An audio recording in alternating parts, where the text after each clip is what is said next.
Hello everyone, स्वागत है आप सभी लोगों का। और जैसा कि हम लोगों ने प्रीवियसली मनी मार्केट के बारे में डिस्कस किया था, लेकिन क्योंकि कुछ टेक्निकल इश्यूज की वजह से उसमें वॉइस जो है वो प्रॉपर नहीं आ पाई, तो उसी चीज़ के चलते आज ये लेक्चर जो है वो दोबारा आपके सामने आ रहा है। और दोबारा से देखते हैं कि मनी मार्केट जो है वो होता क्या है। अगर आप मनी मार्केट की बात करें तो यूपीएससी में ये जो है ये प्रीलिम्स के प्रोस्पेक्टिव से, किसके प्रोस्पेक्टिव से, प्रीलिम्स,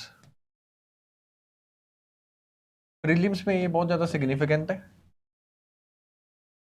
पास्ट 5 ईयर्स में अप्रोक्सीमेटली 3 टाइम्स जो है वो इस पे क्वेश्चन पूछा गया है।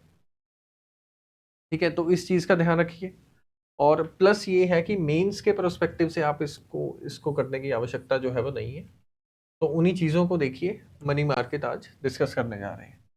मनी मार्केट में देखिए, सिंपल सी एक चीज़ याद रखिए, मैं डिफरेंट आपको डेफिनेशंस बोलूँगा और ये बोलूँगा कि इसमें जो है पैसा कितने समय के लिए दिया जाएगा, एक तो ये ध्यान रखना आपने। ठीक है, पैसा कितने समय के लिए दिया जाएगा ये ध्यान रखना है। सेकंड ये ध्यान रखना है कि ये कौन देगा। तीसरा ये कि ये सिक्योर होगा या अनसिक्योर होगा। अगर ये तीन चीज़ें, आप जितने भी इंस्ट्रूमेंट्स हम डिस्कस करेंगे मनी मार्केट के बारे में, सबके बारे में ये तीन चीज़ें जान लेते हैं तो इतना सफिशिएंट हो जाता है। और ये अंदाज़ा जो है वो हमने पीवाईक्यू के बेसिस पे लगाया है। 3 बार जो क्वेश्चन पूछे गए हैं, अगर ये तीन चीज़ें आपको पता है तो आपका क्वेश्चन जो है वो सॉल्व हो जाएगा। अब मार्केट की अगर बात करें तो उसको एक बार डिस्कस करते हैं। ठीक है, मार्केट बेसिकली क्या होती है इकोनॉमिक्स के टर्म में। अगर आप मान लो कोई बिजनेस चला रहे हो, कुछ भी चीज़ है जो आप रन कर रहे हो और आपको पैसे की आवश्यकता है, आपको पैसे की आवश्यकता है, तो उसको बोलते हैं मार्केट। उसी को दो पार्ट्स में डिवाइड किया गया है, मनी मार्केट और कैपिटल मार्केट। कोई भी ऐसी मार्केट जिसमें पैसा जो है वो 1 साल से कम समय के लिए, दोबारा बोल रहा हूँ, 1 साल से कम समय के लिए दिया जाता है, उसको बोलते हैं मनी मार्केट। और जहां पे 1 साल से ज्यादा के लिए दिया जाता है उसको बोलते हैं कैपिटल मार्केट। यानी कि मनी मार्केट में जो होगा वो सिर्फ एक दिन से लेके 1 साल के अंदर अंदर जो पैसे की ट्रांजेक्शन होंगी उसको जो है वो गिना जाएगा, उसको जो है वो काउंट किया जाएगा। Clear on this. उसी चीज में जो पहला मार्केट हम डिस्कस करेंगे, पहले इसकी डेफिनेशन देख लेते हैं क्या है। Money market refers to the section of the financial market where financial instruments with higher liquidity and short term maturities are traded. कोई भी ऐसी चीज जिसकी लिक्विडिटी बहुत ज्यादा हाई हो, यानी कि उसको जल्दी ही पैसे में परिवर्तित किया जा सके, उसको जल्दी ही आप करेंसी में चेंज करवा सकते हो। ठीक है, और उसकी जो मैच्योरिटी है वो क्या है, शॉर्ट टर्म है, कम समय के लिए। और शॉर्ट टर्म से क्या मीनिंग, 1 साल से कम समय के लिए। तो उसको जो है वो मनी मार्केट बोला जाता है, जिसमें ऐसी चीजों का व्यापार जो है वो किया जा रहा है, उसको बोलते हैं money market. It deals with borrowings and lending of the short-term credit loan generally with a time period of less than 1 year। कोई भी ऐसी चीज जिसमें 1 साल से कम समय के लिए जो है वो कोई भी ट्रांजैक्शन की जा रही है, तो उसको जो है वो मनी मार्केट का नाम दे दिया गया है। Clear on this. Next, functions of money market क्या होते हैं। पहला फंक्शन क्या होता है, it provide facilities for allocation of short term funds. ये हमें ये वो फैसिलिटीज देता है जिससे हम शॉर्ट टर्म में जो हमारा मिसमैच हो रहा है चीजों का, उसको जो है हम बैलेंस कर पाए। Second, it helps the government to meet its deficit through non inflationary financial resources such as T bills. कहते हैं अगर मान लो गवर्नमेंट के पास जो है वो डेफिसिट फाइनेंसिंग की सिचुएशन आ रही है, यानी कि एक्सपेंडिचर ज्यादा है और रेवेन्यू जो सरकार के पास आया है वो कम है। अब इस जो गैप को सरकार ने पूरा करना है, उस पूरा करने के लिए भी जो है वो मनी मार्केट का सहारा लिया जाता है। और मनी मार्केट जो है वो अच्छा इस वजह से बन जाता है क्योंकि ये नॉन इन्फ्लेशनरी होता है। यदि सरकार जो है वो इसके थ्रू अपना जो रेवेन्यू में डेफिसिट क्रिएट हो रखा है उसको पूरा करती है, तो मार्केट में इन्फ्लेशन जैसी सिचुएशन जो है वो नहीं आती। अब एक चीज आप और ध्यान रखिए, जो यूपीएससी ने क्वेश्चन पूछा था, यूपीएससी ने एक बार क्वेश्चन ये भी पूछा था कि ये बताओ कि मनी मार्केट का इस्तेमाल जो है वो प्रायोरिटी वाइज सरकार किस चीज को सबसे लास्ट प्रायोरिटी देती है।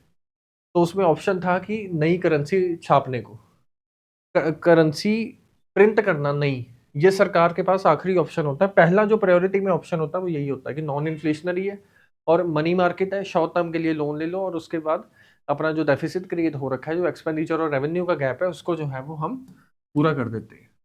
तो उम्मीद करते हैं ये सेकंड पॉइंट आपको क्लियर हो गया होगा। देखिए चीजें जो है वो कब रखनी है, जैसे एक लाइन है, इस लाइन के क्या क्या इंप्लीकेशंस हो सकती हैं, इसके क्या क्या एनालिसिस हो सकते हैं, उनको जो है वो आप लोगों ने सोचना है। इस तरीके से एग्जाम जो है वो ज्यादा अच्छे से क्लियर होगा, प्रीलिम्स। ठीक है, स्पेसिफिकली प्रीलिम्स की बात कर रहा हूं मैं। Next, it makes available sufficient finance to trade and industry. व्यापार और इंडस्ट्री के लिए ये भी एक सफिशिएंट फाइनेंस है। It ensure an equilibrium between the demand and supply of the money in short term. ठीक है, डिमांड और सप्लाई है जो मनी की शॉर्ट टर्म में, तो उसके बीच का जो इक्विलिब्रियम है ये बना के रखती है। ये इकोनॉमिक ग्रोथ इंश्योर करती है और ये एक मैकेनिज्म है जो आरबीआई के द्वारा भी यूज किया जाता है अपनी मॉनेटरी पॉलिसी को इम्प्लीमेंट करने के लिए। तो उम्मीद करते हैं आपको जो है ये क्लियर हो गया होगा कि मनी मार्केट के फंक्शंस क्या है, मनी मार्केट के डेफिनेशन क्या है। पहली जो मनी जिसके बारे में हम डील करने जा रहे हैं उसका नाम है कॉल मनी। कौन सी मनी? Call money. मान लो ये है बैंक वन और ये है बैंक टू। यहां तक समझ आ गया? यहां तक कोई भी प्रॉब्लम? अब देखिए, बैंक वन जो है किसी चीज के चलते, मान लो बैंक वन में जो है वो ट्रांजैक्शन का जो है वो मिसमैच हो रहा है, इसके पास उतने पैसे नहीं है कि ये अपनी ट्रांजैक्शन शाम तक पूरी कर पाए। आप लोगों ने देखा होगा, जो लोग काम करते हैं, आपकी मान लो किसी फर्म में आप काम करते हो तो आपकी सैलरी जो है वो क्रेडिट होती है। सुबह आपके मोबाइल फोन पे मैसेज आ जाता है कि इतने पैसे आपकी अकाउंट में हो गए, लेकिन वो पैसे उस समय अगर आप चेक करो तो नहीं होते। उस दिन शाम को 5 बजे या 6 बजे तक बैंक ने जब क्लोजिंग का टाइम होता है तो अपने सारी ट्रांजेक्शन जो है वो पूरी करके देनी होती है। तो उसी चीज़ों को जो है बैंक एस्टिमेट लगा लेता है कि हमने इतनी ट्रांजेक्शन शाम तक कंप्लीट करनी है और इतने लोगों के फ़ोन में मैसेज चला गया कि आपके पैसे आ जाएंगे। अब उस मिसमैच को बैलेंस करने के लिए जो है, एक बैंक क्या करेगा, दूसरे बैंक से कॉल मनी के चलते पैसा उधार ले लेगा शॉर्ट टर्म ट्रांजेक्शन के मिसमैच के लिए।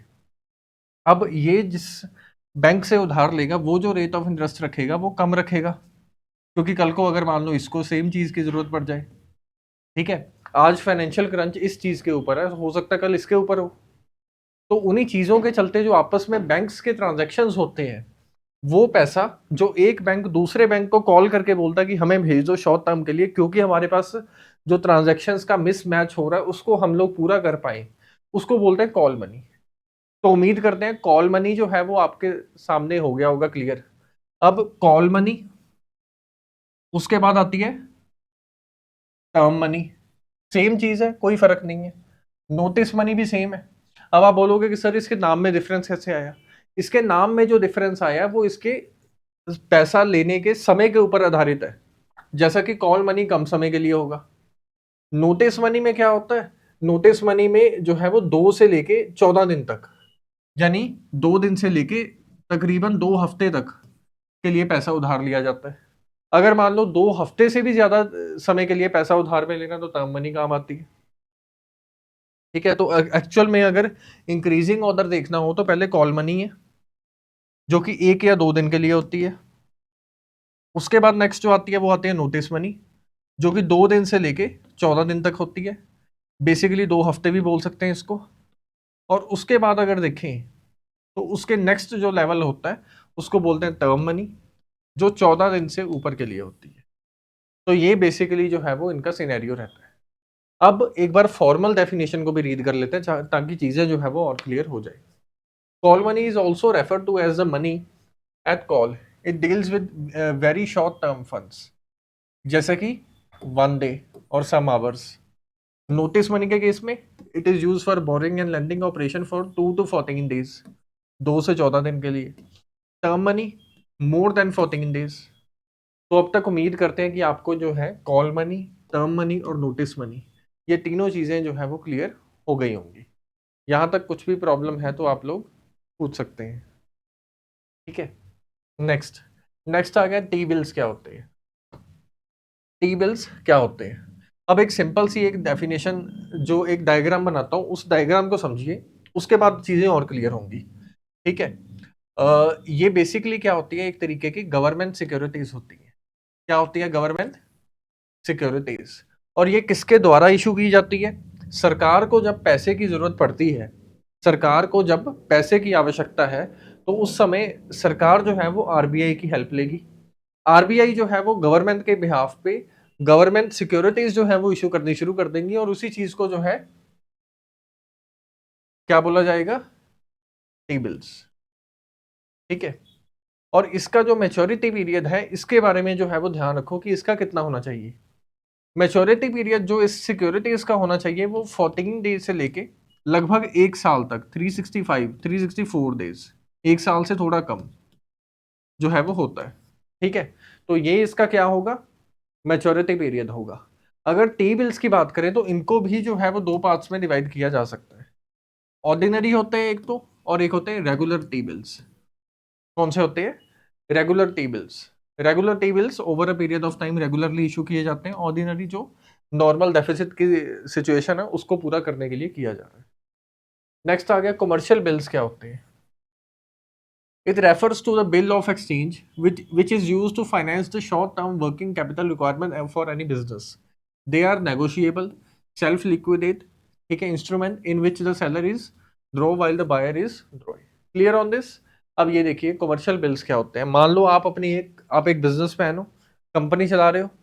अब उस कंपनी में जो है वो पैसों की कमी आ गई, लेकिन आप अपनी जो कंपनी है वो ना तो उतनी एलिजिबल है कि वो स्टॉक मार्केट में आ पाए, उससे पिछले वाली स्टेज पे चल रही है, इनिशियल फेज पे चल रही है, और आपको जो है वो शॉर्ट टर्म के लिए पैसों की जरूरत है। शॉर्ट टर्म के लिए पैसों की जरूरत है। उस केस में एक बिजनेसमैन के द्वारा जो ये रिटर्न नोटिस जारी किया जाएगा कि इतने पैसे हमें उधार दे दो, बदले में इतने दिन बाद हम आपको इतने पैसे प्लस कुछ रेट ऑफ इंटरेस्ट जो है वो वापस कर देंगे, जो एक बिजनेसमैन इशू करेगा, उसको जो है वो कमर्शियल बिल्स के नाम से जाना जाता है। Clear on this? यहां तक कोई भी प्रॉब्लम? दूसरी चीज, सिर्फ इतने रीडिंग से हमें ये श्योर हो गया कि क्या ये सिक्योर है या अनसिक्योर है। ये अनसिक्योर होता है अगर मान लो वो बिजनेसमैन वापस ना करे। गवर्नमेंट सिक्योरिटीज जो टी बिल हमने पहले डिस्कस किए थे वो ज्यादा सिक्योर है। ठीक है। जो कॉल मनी है वो उससे सबसे सिक्योर कौन है? Government securities. उसके नीचे कॉल मनी, क्योंकि बैंक भी आपस में जो है वो करते हैं जो ट्रांजेक्शन, उसमें मान लो बैंक ही बंद हो गया। और उससे भी अनसिक्योर जो होता है वो होता है ये, which is commercial bills. Commercial bill क्या होता है ये आपको समझ आ गया होगा। नेक्स्ट आगे कैश मैनेजमेंट बिल्स क्या होते हैं, जिसको सीएमएस के नाम से भी बुलाया जाता है। Cash management bills are issued by the government of India in consultation with the RBI to meet its short term cash requirement. और इसका जो मेच्योरिटी पीरियड होता है वो ऑलवेज 91 डेज से कम होता है। सेम टू सेम है। गवर्नमेंट सिक्योरिटीज में टी बिल्स का जो टेन्योर है वो 14 दिन से लेके 364 डेज तक होता है, लेकिन कैश मैनेजमेंट बिल्स के केस में वो 91 डेज से कम होगा। Less than 91 days, less than 91 days. Next आ गया सीडी क्या होता है, सर्टिफिकेट ऑफ डिपॉजिट, और लास्ट में होगा कमर्शियल पेपर क्या होता है। ठीक है। अब पहली चीज जो हम देखने जा रहे हैं उसका नाम है certificate of deposit. Certificate of deposit is an agreement between the depositor and the bank where a predetermined amount money is fixed for a specific period of time. आपको ये पता होगा कि फिक्स डिपॉजिट क्या होता है। जिस तरीके का फिक्स डिपॉजिट होता है ये भी उसी तरीके की चीज है। कैसे? Certificate of deposit is an agreement. ये एक एग्रीमेंट है किन दो लोगों के बीच में? डिपॉजिटर जो बैंक में पैसा जमा करवा रहा है, एंड द बैंक, जिस केस में दोनों जो है वो मिलके ये डिफाइन करते हैं कि इतने समय के लिए आपका पैसा हमारे पास सेफ एंड सिक्योर रहेगा, और जब हम आपका पैसा स्पेसिफिक समय के बाद वापस करेंगे तो उस समय आपको रेट ऑफ इंटरेस्ट भी हमारे द्वारा जो है वो पे किया जाएगा। Clear on this? और ये जो है डीमटेरियलाइज्ड फॉर्म जो है वो बोला जाता है, डीमेट फॉर्म जो बोला जाता है इसको। और जब भी मैच्योरिटी होती है, प्रिंसिपल अमाउंट और जो उसके साथ में बनता है उसका इंटरेस्ट है वो उसको निकालने के लिए परमिशन दे दी जाती है। इसको बोलते हैं certificate of deposit. Certificate of deposit भी सिक्योर है। नेक्स्ट नेक्स्ट आ गया commercial papers. Commercial paper unsecure बोला जाता है। ठीक है, देखते हैं कैसे। Commercial paper is a short term डेब्ट instrument issued by company to raise fund generally for a time period of less than 1 year. कोई भी कंपनी जो पेपर्स इशू करती है लोगों के लिए ताकि वो अपने पैसे की जरूरतों को पूरा कर पाए, उसको बोला जाता है कमर्शियल पेपर। ठीक है, 1 साल से कम समय के लिए किया जाएगा। ठीक है, इसी के तरीके से हमने देखा था कि पीछे जो बिजनेसमैन के केस में आया था, जिसको कमर्शियल बिल्स बोला जाता है, इसको कमर्शियल पेपर बोला जाता है। जहां पे कमर्शियल आ गया उस समय आप ये याद रखो कि ये अनसिक्योर है।